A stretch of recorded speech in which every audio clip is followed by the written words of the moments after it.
Breaking news సన్నబియ్యం బస్తాలపై Modi photo పెట్టాలని Bandi Sanjay comment కు కాంగ్రెస్ ఎమ్మెల్సీ అద్దంకి దయాకర్ కౌంటర్ ఇచ్చారు. ప్రస్తుతం కేంద్ర ప్రభుత్వం అమలు చేస్తున్న అనేక పథకాలు కాంగ్రెస్ హయాంలోనే తెచ్చినవని గుర్తు చేశారు.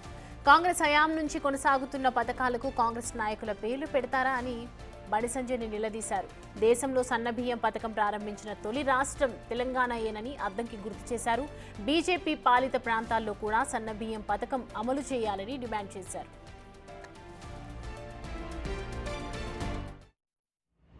మోదీ సన్నబియ్యానికి ఏమి చేయకున్నా మోదీ బొమ్మ పెట్టాలని బండి సంజయ్ అంటున్నాడు. మరి మీరు పాలించే రాష్ట్రాల్లో అసలు పీడిఎస్ సిస్టమ్ ఎట్లా ఉంది, అక్కడ గోధుమలో బియ్యమో ఎట్లా ఇస్తున్నారు అనేది కనీసం సరి చూసుకోండి.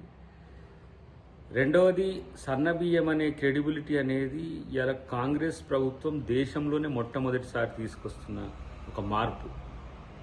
పేదోడు కూడా పెద్దోళ్ళ బువ్వ తినే ఒక కార్యక్రమం ఈరోజు ఆహార భద్రత చట్టం కింద, ఎందుకంటే ఆహార భద్రత చట్టం తెచ్చింది కూడా కాంగ్రెస్ పార్టీ.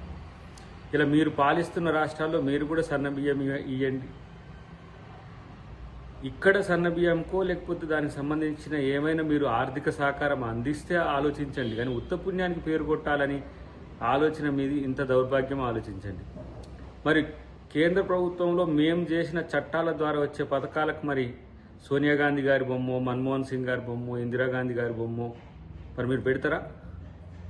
ఇలా సామాజిక ఇండ్ల పథకం ఉన్నది, మీరే పెట్టుకుంటారు కదా. ప్రధానమంత్రి ఆవాస్ యోజన పథకం సంబంధించి మీరే బొమ్మ పెట్టుకుంటారు కదా.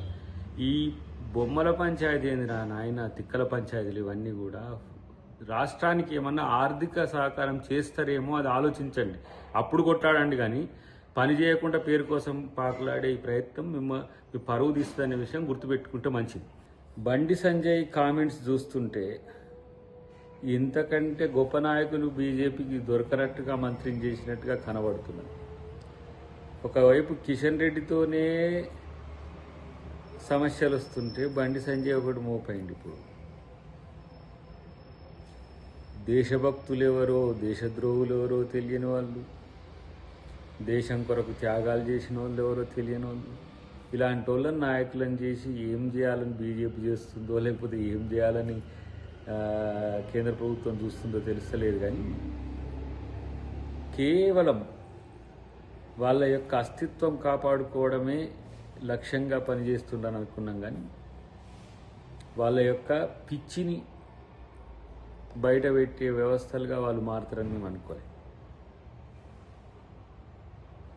కామెంట్స్ చేసేటప్పుడు ఏ పరిస్థితుల్లో మనం చేస్తున్నాం, ఏ అంశాల మీద కూడా చేస్తున్నామని కనీస అవగాహన లేని స్థితిలో ఇలా బండి సంజయ్ మాట్లాడుతున్న పరిస్థితి. బీజేపీ అధ్యక్షుడి పదవి ఎవరికో ఒకరికి ఇయ్యండ్రా నాయన, ఇస్తేనన్నా ఇలా వక్తృత్వ పోటీలు ఇలా ఆక్రోశాలన్నా తగ్గుతాయి. దాని కొరకు పోటీ పెట్టినట్టే మాట్లాడుతున్నారు, దేశద్రోహం మాట్లాడుతుండ్రు, హిందూ ముస్లిం మాట్లాడుతుండ్రు, మోడీ పార్టీలు ఏకం చేస్తుండ్రు. ఇంకా రేపు ఏం మాట్లాడుతున్నారు ఆయన. ఆ బీజేపీ అధ్యక్షుని పోస్ట్ ఎవరికో ఒకరికి ఇచ్చి సాగురు, లేకపోతే వీళ్ళతో తెలంగాణ ఆంధ్రప్రదేశ్ వచ్చే పరిస్థితి వచ్చింది, లేక మూర్ఖత్వాన్ని.